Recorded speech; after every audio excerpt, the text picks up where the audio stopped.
Hello hi అండి, welcome to 90s రుచులు. ఈరోజు మనం చాలా టేస్టీ అండ్ హెల్తీ అయిన రాగి లడ్డు ఎలా తయారు చేయాలో చూద్దామండి.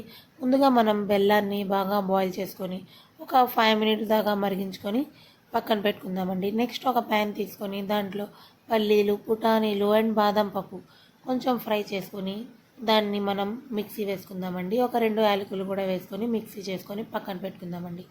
నెక్స్ట్ అదే ప్యాన్లో ఒక 4 టేబుల్ స్పూన్ ఆఫ్ మనం నెయ్యి వేసుకుందామండి.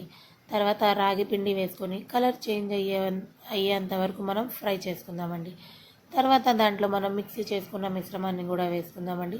చివర్లో మన బెల్లం పాకాన్ని కూడా వేసుకొని చిన్న చిన్న లడ్డూల్లాగా మనం రెడీ చేసుకుంటే చాలా హెల్తీ అండ్ టేస్టీ అయిన రాగి లడ్డు అనేది రెడీ అయిపోయిందండి.